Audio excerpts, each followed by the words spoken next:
So I want to welcome you to the show, Serena and Saje. Welcome. Thank you. It's so nice to be you. here. We're honored to be here for sure. Oh, thank you very much. Now, you're both calling in from different parts of the country, right? That's right. Saje, you're in New York? Yeah, I'm in New York. I'm in the city, and Serena's in Florida, Fort Lauderdale. Amazing. Yeah. Wow. Well, and that's one of the amazing things about technology is, we can now connect obviously on such a virtual, amazing level. So again, thank you for being here. You said about. I love it when I hear Canadians say about. About? Yes. Well, you might hear a few of those and a few other words that Canadians are known for. So, wow. But I want to start off for sure asking what it was like growing up in a large family with Wayne Dyer as your dad, because you both have 6 siblings. Is that correct? 7. 7 siblings. There's 8 of us, so we each have 7 siblings. Yeah, I'm the youngest, and Serena's the second from the youngest. Oh wow. Okay, so 7. That's yeah. I've got 6 children myself. So growing up in a large family, I can understand that. Congratulations. So, yeah, that's amazing. Thank you. And you both have kids, right? How many kids do you have? I have 3, 2 girls and a boy, and they're 6, 5, and 2. Yeah, and I have 2 boys, a 2-year-old and a 2-month-old. Wow. So, yes. So we're all busy. We're all busy. There's no doubt about it. Yeah. So growing up in your family, did you always know it as a spiritual family, if I can say that? And did you consider yourself always spiritual? I could say, yeah, go ahead, Serena. Sure, I'll jump right in. So I did not really have an awareness that our family was super spiritual or different until I got a little bit older. I would say preteen. I always knew that our family was different because when it would be the first day of school and they would ask a question like, so tell us how many brothers and sisters you have. Tell us where you went for the summer. Tell us what your parents do. I never had a normal answer compared to the other kids in the class. Like other kids didn't have a dad who was a writer. They didn't have 7 brothers and sisters. They didn't go to Maui for the summer. So I always knew that we had like these unique answers, but I didn't understand the spiritual aspect. Or maybe I understood, but I didn't really fully appreciate it until I got to be 10, 11, 12. And that's when I sort of realized that not everybody has monks that they learned to meditate with as friends. And not everybody has an Uncle Deepak. Not everybody knows Ram Dass. And not everybody has parents who meditate every single day. So I wasn't a spiritually practicing person, I think, until I wasn't a consciously spiritually practicing person, right? We were always spiritual as kids, but yeah, Saje, I don't know if you want to. Yeah, I could say it was similar for me as what Serena explained. There was an awareness as I got older, but one thing I'll say for sure is that although we grew up with, our father being so into the world of spirit and so into learning and expanding his consciousness all the time, our mom as well. For me, it wasn't really until he passed away that I took a real interest in bringing that into my own life, because before that, my life was pretty smooth sailing. I didn't have any big hiccups or big mountains to climb prior to that. So although I appreciated my dad's work, it didn't apply to me in the same way that it did once he left. And honestly, that's how our book, The Knowing, was born, of that interest from Serena and I both to rediscover our father and to be able to use his work, his teachings, and our upbringing to get us through that time in our life. And not just get us through it, but also to make it something that we could grow from, learn from, teach from, become better people from, all of that. Yeah. And I think just to touch on what she was saying. We didn't, I say we, because Sage and I have talked about this obviously so much, and we wrote a book about it together. So I can speak for both of us when I say that we didn't want to believe or contemplate or buy into the idea that our dad died and therefore our relationship with him ended. We were really raised to understand, to know that the soul lives on, that this is a temporary human experience, and that the ability to continue that relationship was available if we were open to it, if we were willing to connect with him from the place that he now was. And so I think that because when we were kids and when we were growing up, we heard him talk about spirit and life going on, and death is not anything but a moving into another room. I think that enabled us both to begin to look for him in new ways and connect with him in new ways. And I think for both of us, we started that process by going back to his work and really applying those spiritual principles, probably for the first time for both of us. Wow. I love that. And what I hear both of you saying, there's so much even just in that. Would you say that, knowing that we're not just physical bodies, that we have a spirit and a soul, was that something you were well versed before the passing of your dad? And so it was a natural thing for you to just move into, okay, how do we form a new connection with him? For me, it was almost something that I knew was expected of me to feel that way and to know that, but it wasn't immediately natural. No, I definitely went through that grief part, especially in the early days, that I think is also natural, where I was having only fear-based thoughts and all thinking about all the never agains, all the what if I did this, what if I had been there with him when he had this heart attack, what if, and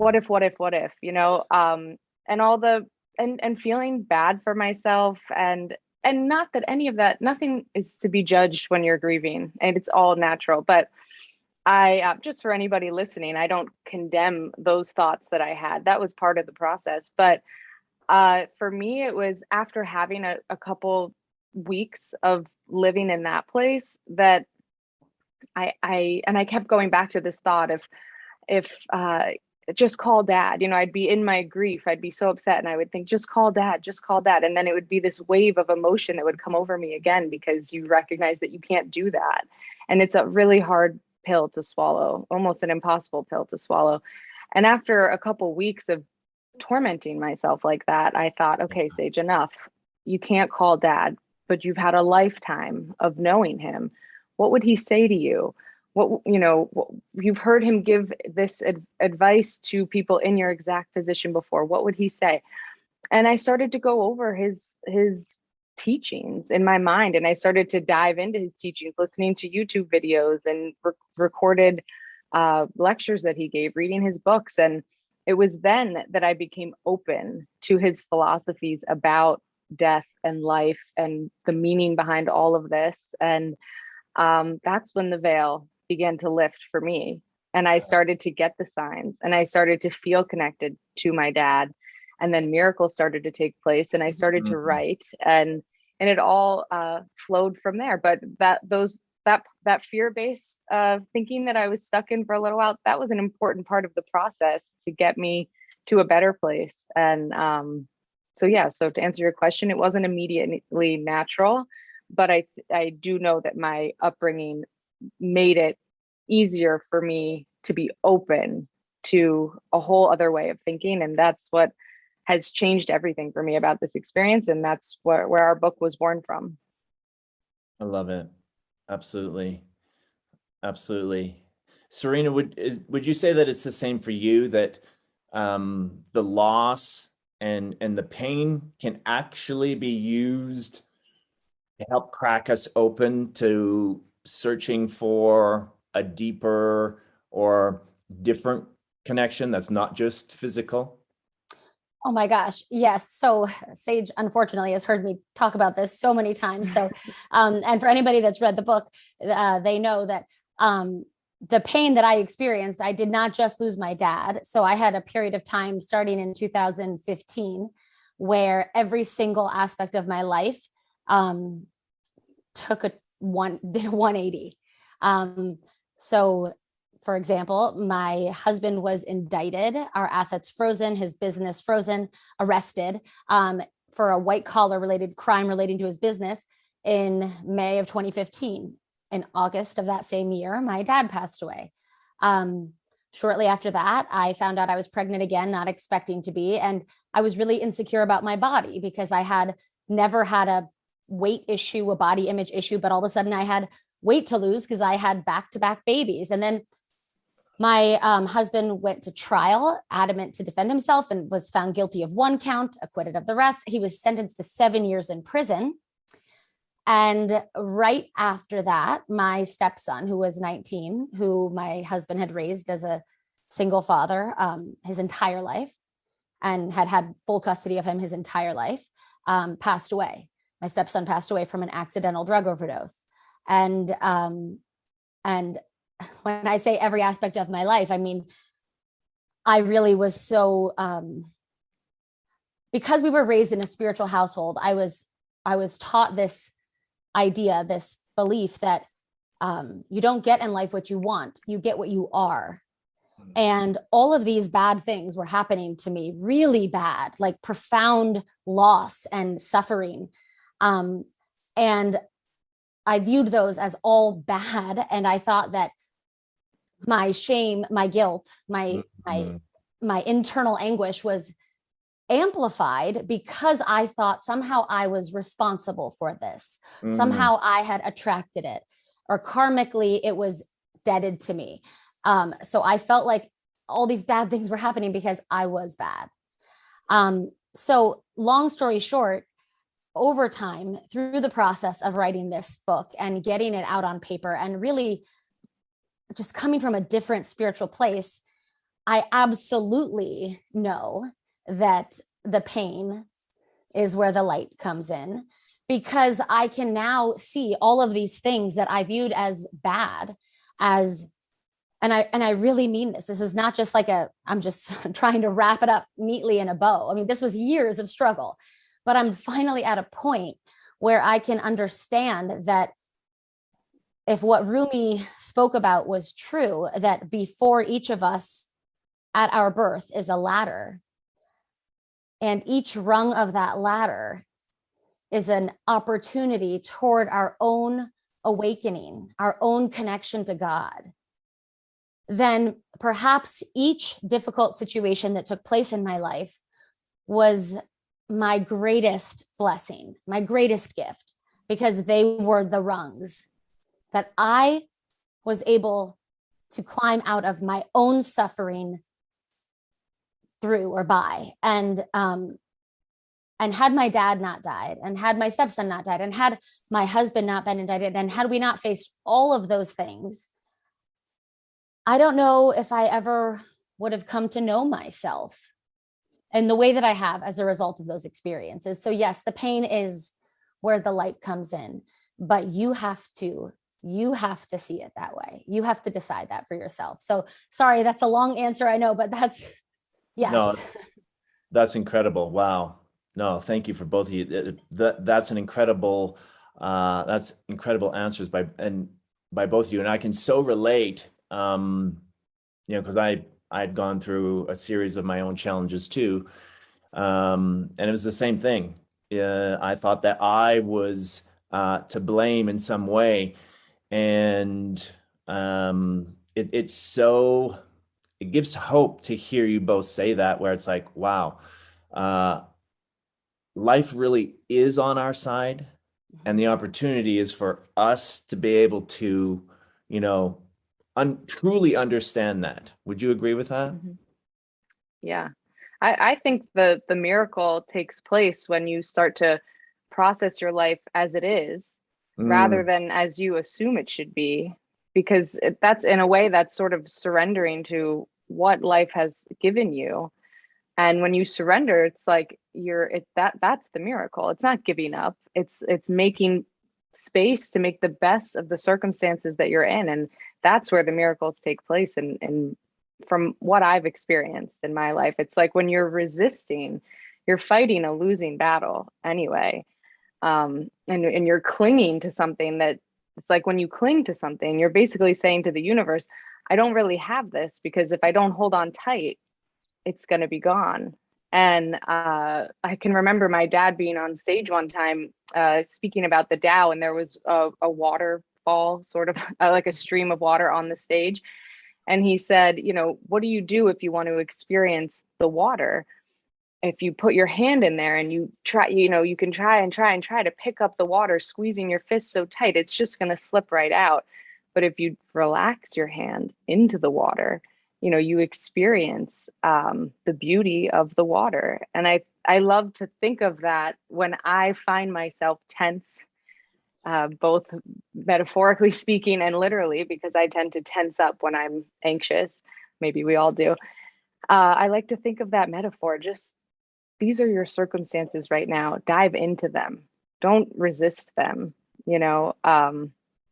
And that's when you allow your life to unfold as it should be. You accept your circumstances and you make the best of them, instead of, Serena, I think, could add to this when she talks a lot about how, you know, her happiness was not a destination away. It wasn't at the end of all of these things that were going on in her life.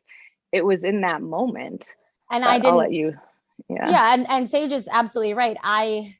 Even though I was raised with Wayne Dyer as my dad, and I was very close to him, and I heard him talk about these things my whole life, I still was of the mindset that once all of the pieces in my life fell into place, once everything was solved, then I could be at peace. Then I could lose weight. Then I could be happy. Then I could be wealthy. Then I could be back connected to my husband or my friends or my family. I kept thinking that once everything was solved, then I could be Serena. Of course, I knew, and I was raised to know, that I had to be peaceful. I had to be joyful. I had to be abundant. And then all of the pieces in my life would fall into place. And I was really future tripping. I mean, I think that's like, you know, a phrase they say now is, I was destination based. My happiness was a place I was going. My happiness was a set of circumstances. My happiness was nothing. I believed that my happiness was nothing to do with what was within me, and everything to do with my circumstances. And it wasn't until there's a line that we've heard our dad say so many times, and it's from Moby Dick. And Herman Melville wrote that for as this appalling water surrounds the verdant land, so in the soul of man lies an insular Tahiti, an island full of peace and joy, but surrounded by the horrors of a half-lived life.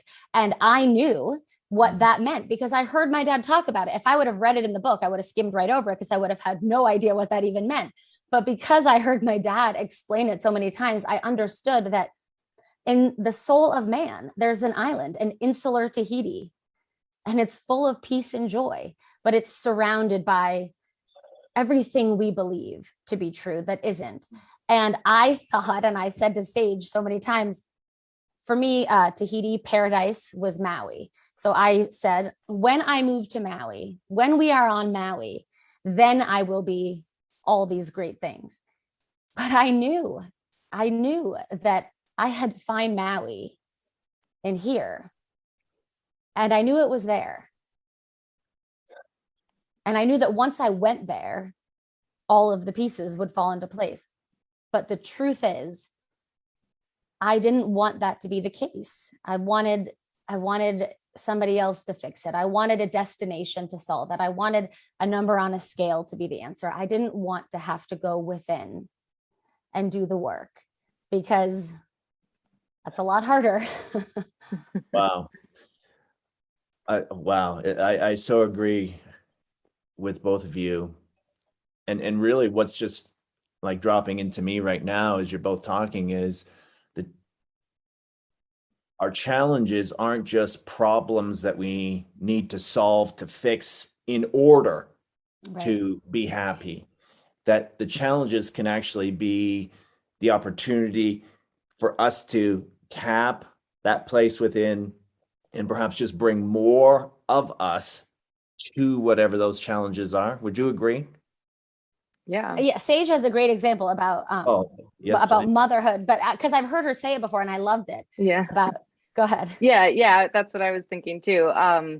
When I found out that I was pregnant with my first son, Julian, I was terrified, to be honest. I mean, we weren't necessarily trying to get pregnant. I was married and I was in a position to have a baby, but we had just gotten married. We weren't trying to have a baby, but we were also taking risks that we knew what could happen with those risks. I mean, we're adults here, but yeah, so I wound up pregnant very quickly, which I knew I should have been happy about, or I felt like I should have been happy about. I felt this guilt that I didn't feel an immediate sense of happiness. I felt guilt because I got pregnant so easily, and I had friends who were struggling to get pregnant, and I knew that that's a blessing, but I couldn't get to that place, not right away. I was terrified. All I could think about was all the things that were going to change about my life, and I was sort of grieving this life that I felt was slipping away from me.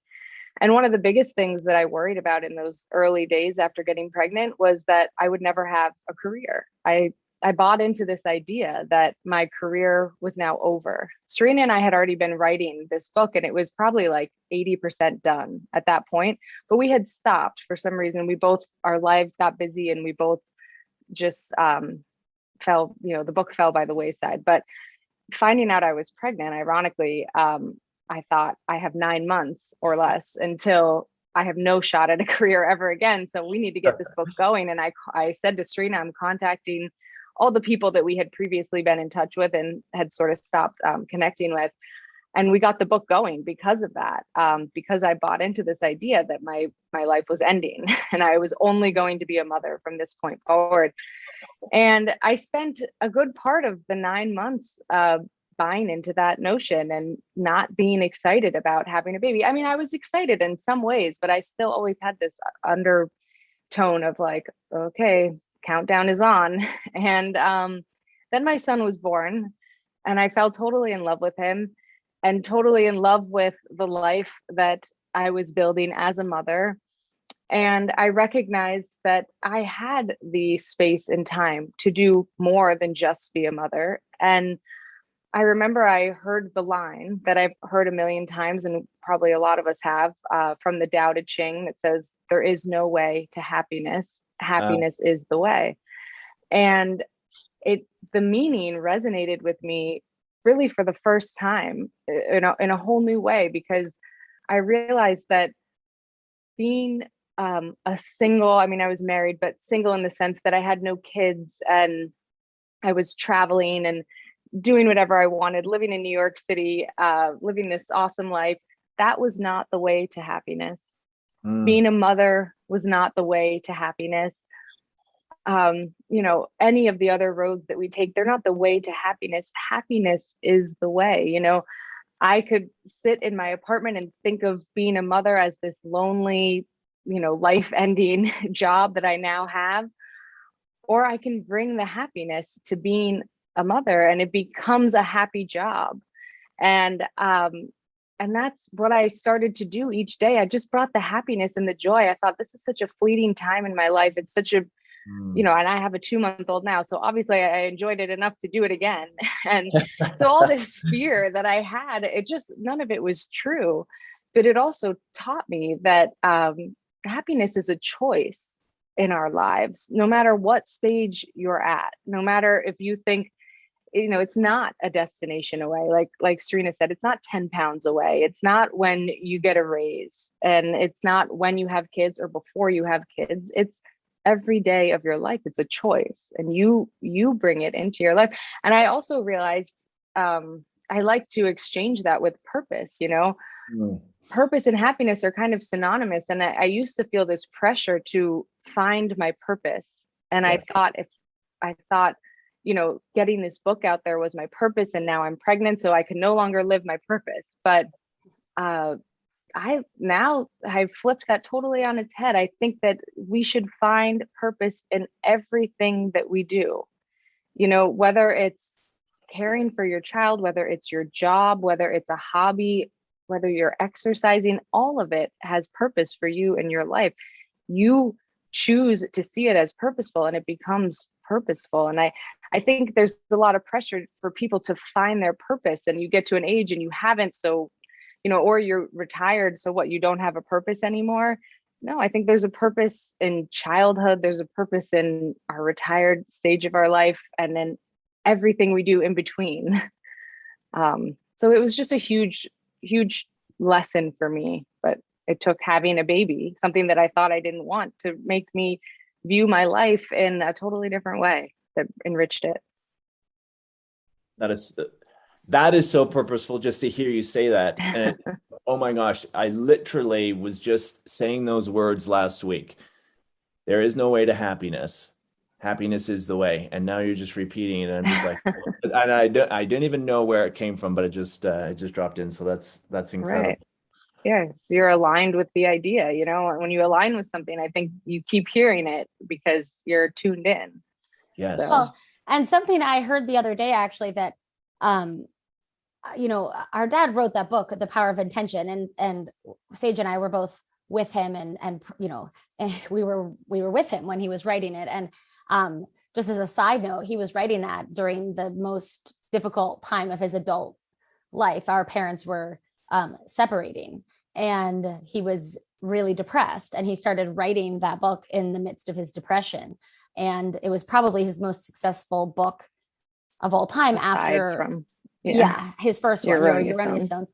Yes. But the reason I bring that up is because I saw a quote the other day, and hearing Sage say, you know, you can switch the word happiness for purpose. You know, there is no way to your purpose. Your purpose is the way. It reminded me of this quote that I heard about intention.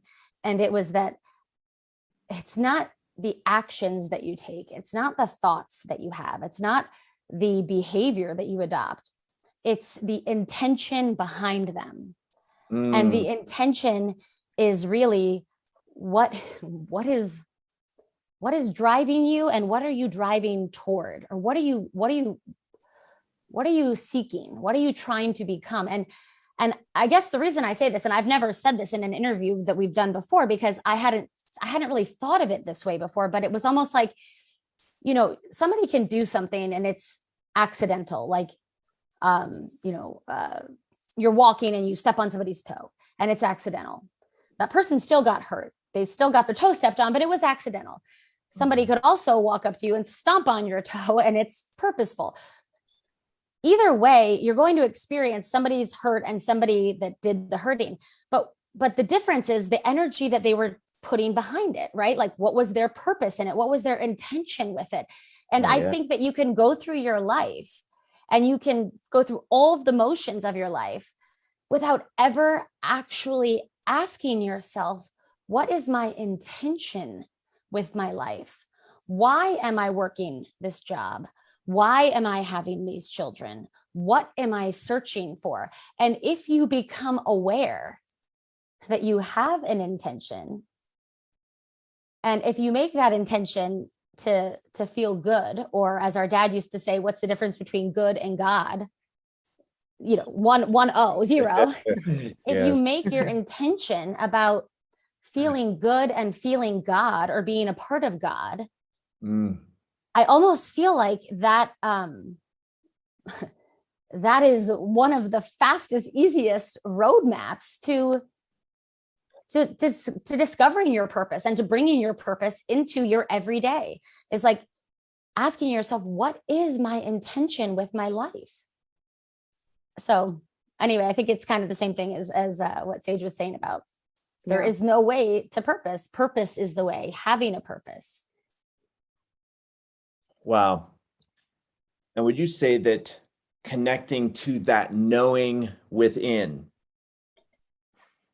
is a massive part of an intention that we might have in order to be able to, whether it is happiness, whether it is purpose, whether it is love. I'm going to sort of dive now into your book, but, you know, getting to this knowing, because isn't there a massive difference between an external knowing? Okay, I'm seeing something in my life, it's physical, and I know it. And then there's this knowing that you have inside. Different levels of knowing, isn't there? And at least from my experience, when I was able to tap into that inner knowing, it was like, oh my gosh, I can apply this love. I can apply this purpose. I can apply, you know, something that's truly me versus something I was just taught externally. Does that make sense? Mm-hmm. Yeah. Yeah. Yeah. I think that, yes, there is a difference. And the internal knowing, you know, we've been asked, what is the knowing? And we sort of like to describe it as like, it's like a lighthouse, you know, it's like your intuition. It's the voice that's quiet. It's the voice that you have to quiet your own ego to be able to hear. Yes. Yeah. And like a lighthouse, I mean, go ahead. Got to explain. No, go ahead. No, I was just going to say, she Yeah. said it's like a lighthouse, and she's absolutely right, because like a lighthouse, you're knowing that inner voice is always there. It's always shining. Even in the worst, darkest storms, it's still there, and it's still guiding you to safe passage, guiding you home, guiding you to the harbor. But you have, oh, go ahead. No, oh, sorry. I thought you were, I was just going to say that I remember a time I was in the car with my dad, and a song came on the radio, I Hope You Dance by Leanne Womack. If you haven't heard, most of us have heard this song. If you haven't, it's just a song that's it's a very beautiful song, and it's full of cliche lines like, I hope you never fear that mountain in the distance. If you get the chance to sit it out or dance, I hope you dance. The whole song is full of these beautiful lines. And the song came on, and my dad said, okay, I love this song. Let's turn it up. I want you to listen to every line in this song. And at the end, I want you to tell me, because there's one line in the song that I don't agree with. The rest of them I agree with. There's one I don't. I want you to see if you can figure out which one it was. This is what it was like growing up with Wayne Dyer, if you want to know, as your dad. And so we listened to the song, and I don't remember if I got it right or not, but I remember what we talked about after, which was that he said the one line that he disagrees with was when she says, I hope you never settle for the path of least resistance. And he said, because the path, you know, you should always take the path of least resistance. When the universe is offering you resistance, you should look at it. You should flow. It's like what we were talking about before, flowing, going with the flow. Serena can tell you about her row the boat in a minute, but But so I think the knowing is something like that. It's when you're going with the flow, you know, you're tuning into this part of yourself that just knows a little bit more than your conscious self does, and that part of yourself is always going with the flow, you know. And it's like what we've already touched on so much, when you're in these positions where circumstances are outside of your control, which all of us are at different times in our life, you can fight them as much as you want, but you go nowhere. When you surrender to them and flow with them, you know, you start to see the miracles. Like for me with the pregnancy, once I finally accepted, like, this is where I'm at in life, I am now a mother, I have a baby, I started to experience the miracle of it. And I know that's an easier one to probably wrap your head around, because being a mother is a gift, and there are things that happen in our life that are not wrapped up so nicely as that is. But I think in any circumstance you're in, you have this choice to resist or to flow. And when you're in the flow, you are more likely to come out with a new perspective, having grown. You know, the ladder that Serena described, you're going to climb these steps in the ladder instead of staying stuck on the rung you started at. Yeah, and just to kind of touch on what Sage was saying, you know, you asked earlier, Sean, if sometimes we think that our knowing, our desire is like the physical, like, what we see or what we want to accomplish, what we want our bank statement to look like, the car we want to drive. Yeah. I think that it's so easy to get caught up in the idea that, we know what we want and we know what we need and we know when it should come, how it should look, who should deliver it, and the time frame and the package that it should come in. But the truth is, and this is kind of what we were talking about before, when you let go of your attachment to how things ought to be, and you return to the place of looking for the unfolding of God in what is now, you do what the Course in Miracles defines as a miracle, which is you change your perspective. And the Course says that a shift in your perception, a shift in your perspective is the definition of a miracle. And I know that to be true, because when I stopped viewing myself as bad because these bad things were happening, and to take it a step further, when I stopped viewing these things that were happening as bad, which was a really difficult thing to do when you're talking about the death of a parent and the death of a child. But when I was able to shift my perspective and view those as my greatest teachers, which I never would have traded a minute with them here. I never would have given that back, for anything. But I also understood that I couldn't undo it, but I could change the way I viewed it. And they could go from being bad experiences, bad tragedies, to gifts that these souls that were in my life and no longer in it physically had given me.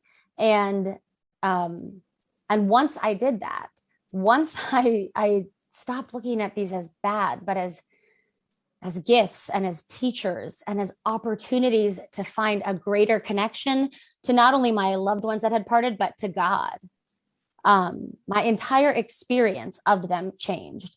And I no longer was attached to the package that the gifts came in and the time they arrived and who brought them. And I was so much more able to just see God in all of it. And as a result, I became more close to God. And who wouldn't want that? I mean, and then the miracles, like Sage said, the miracles did start to flow. Oh my gosh.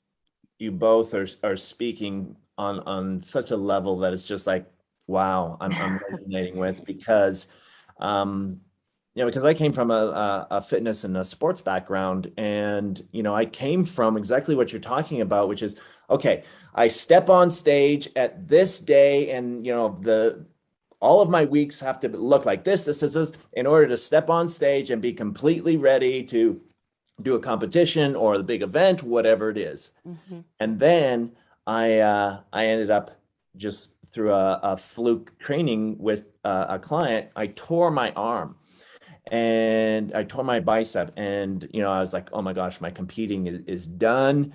And I was just viewing that as like, oh, this is wrong. And I remember the words just sort of dropping in, after I had time to reflect. It didn't come right away. Mm-hmm. Was, oh my gosh, it's not what's wrong. It's what's next. Mm-hmm. And when I hear you both speak, I hear that, no, there's an unfolding. And if I might have got trapped in just trying to do this same way of life, keep doing it. This is success right here. Keep doing this. Mm-hmm. And what I hear you saying is like, oh my gosh, no. Well, just that knowing, right? Right. And just to say, J.K. Rowling has a very famous quote. She wrote the Harry Potter books, and Sage could tell you about the Harry Potter books because she's read them 800 times and I never have. But he has a really famous quote that says, rock bottom was the foundation on which she built her life.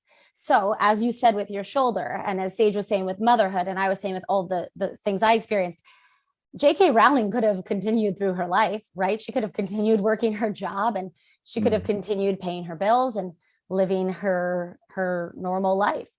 But she hit rock bottom, and she had a choice.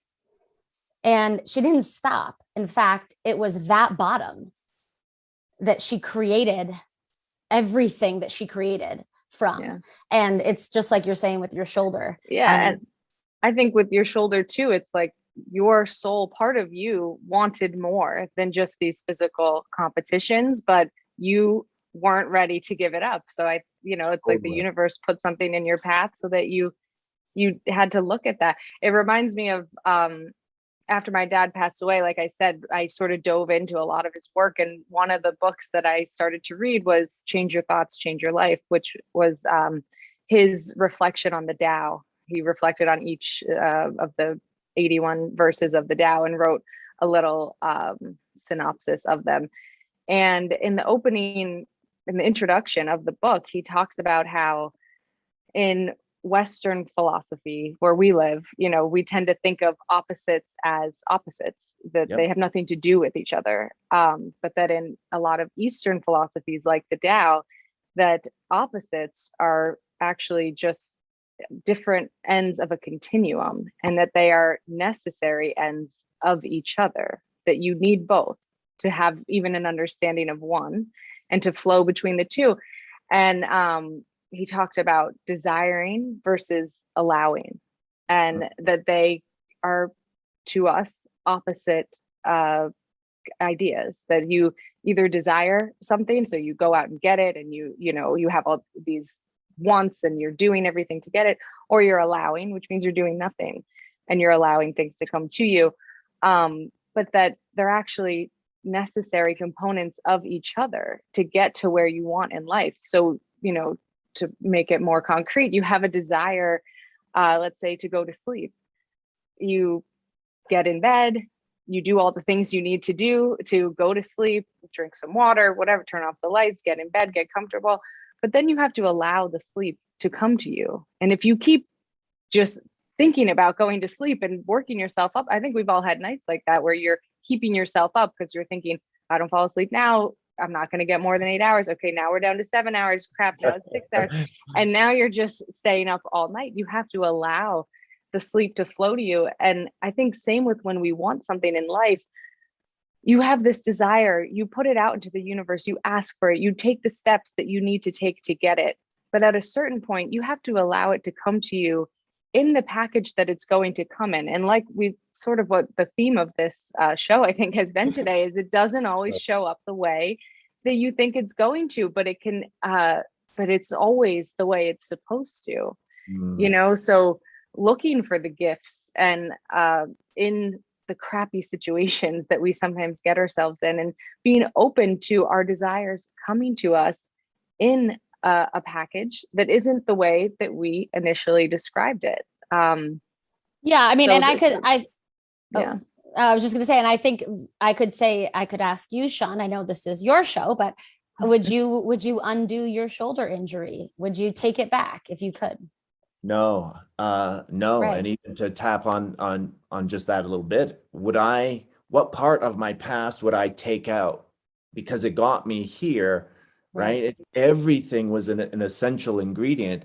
Absolutely fantastic question, because it's so true. No, because I would have missed the opportunity for that next unfolding of where I am now. Right. So totally. And I think that's always the question that everybody that's struggling or suffering, not the question, but I think it's the hope, it's the belief, it's the faith that they have to find. It's that knowing, it's the lighthouse. They have to go within to find it and to understand and to trust, but most importantly, to know that no storm lasts forever. And the difficult thing that you're experiencing, the thing you're worrying about, stressing about, that you think is making your life over, might just be the foundation you build your greatest life on. And I think that so many people that have experienced any kind of loss or setback or difficulty or injury, I think that if they take a more spiritual approach, absolutely, there's not one person that you could find that would say, I would undo it all. I would take it all back. I think they would all say that was the moment my life changed and I am better for it. Even if you don't even think that's possible now. And I would just say, I think that for anybody that's thinking, they'll never get through whatever it is that they're struggling through, there's a place within you that's your Tahiti, that's your Maui. And if you can go there and come from that space, you'll come to know God in every aspect of your life. And by God, I mean love. I mean, that's really just for me, for Sage and I think it's just another way of love. It doesn't mean a religious thing. Wow. Honestly, in regards to your new book, The Knowing, I honestly can't see a better time in history for it to come out, because look at what's going on in the world. You've got a separation between, this and that, you look at everything from politics to financial world to the educational systems to and not to dwell on things that are, say, very challenging in the world right now, but Sage, even to just comment on what you're saying too. It's both halves. I think that it's just like a bird. You don't have a right wing without a left. You need both, right? And that coming together, I think, is what I think your book, The Knowing, is such a massive opportunity for for everyone listening and watching right now. I think it's perfect timing for your book. Oh, thank you so much. Yeah, thank you. That's quite a great endorsement there. Oh, absolutely. But I just have just like one more quick question, if I can put that on you. Sure. When it comes to the knowing, you said, the quiet urges of your soul, and just me reading that is like, we have to get quiet. Is that what you're saying? Beyond the external noise of the world, we have to sort of get quiet and look within. Do you guys have your own spiritual meditation, contemplation practice that you now each sort of subscribe to? Because I know in the beginning you had sort of said, well, we were spiritual, but maybe not consciously practicing. Right. But has that changed now? So I'm going to be completely honest. I do have a meditation practice that I love and enjoy. And when I do it, I feel more in tune. I feel more connected to my knowing. I feel more connected to my dad. I feel calmer. I feel like I'm a better mother. And so what that is when my dad passed away, I had just been with him in New Zealand and Australia for 3 weeks traveling. He was doing a book tour out there. And every day he would barge into my hotel room that I shared with my sister Sky in the morning, and he would wake us up and he'd say, guys, it's time to meditate. And he would turn on the lights and we would just sit up in the bed half asleep, and he would play this meditation where it was a man repeating, I am not the body, I am not even the mind, for about 15 minutes. And so I like to do that when I can. And when I do it on a daily basis, I do all the things I just said. But like I said, I was going to be honest, I don't always do it. And I miss it when I don't. But it takes discipline to, especially when you have kids, because it's hard to get those moments throughout the day. And when you do, when you get 20 minutes to yourself or an hour to yourself, you can think of 10,000 things that you could do besides meditate. So I can relate to that. But when I put the meditation first and say, let me just do this for 10 minutes, because I think 10 minutes is still enough. I have infinite benefits from it. And I like to do that one, or I like to just do it in silence. That's what my mom has taught us our whole lives, that you don't need anything to meditate. All you need is silence. Yes. And quieting your mind, and thoughts are going to come up, and forgive them, and just keep bringing yourself back to, I like to focus my eyes on my third eye with my eyes closed and just keep bringing myself back to that point. And I'm not perfect at it. I continually have to bring myself back. But when I do it for a couple weeks at a time, I start to get better at it. And I feel more connected, for sure. Beautiful. Beautiful. Serena? Oh, yeah. Well, I would say my answer is so similar to Sage's, that I have at times I do the meditation. I'm more into lately. I've been really into praying, which, you know, our dad used to say, if prayer is you talking to God, meditation is God talking to you. Perhaps I need to stop talking so much and return to listening a little bit more. But silence is absolutely the key, because we've probably all heard it before, but God's one and only voice is silence. Yes. And when there's so much noise in your mind, you can't hear that. And your knowing is that silent, quiet urge. When you're filled with, he thinks I should do this, and it's this person's fault on this, and I'm late because of this. When you're filled with everything else and everyone else, you don't really get to know that part of you that is your highest self, your knowing. And it's through a practice of getting quiet that you can really connect with it. And the more you do, the louder it becomes, ironically. Well said. Well said. Wow, phenomenal. And so, of course, where can we find you guys? Social media, websites, and of course, your brand new book, The Knowing, Amazon, all the different online platforms. Exactly. Yep. Yes. Anywhere you can buy a book. Excellent. Fantastic. Yeah. Wow. I wanted to just thank you both again. This was phenomenal. And yeah. Well, thank you. Yeah. Thank you. And thank you for your patience. And with our schedules and yes. And having us. Thank you again. You are very welcome. And no, I look forward to even catching up in the future and seeing how everything's going. So yeah, awesome. We'll have to do Thank it again. Thank you very much, Serena and Sage. Thank you, awesome. Sean. Thank you. We'll talk soon.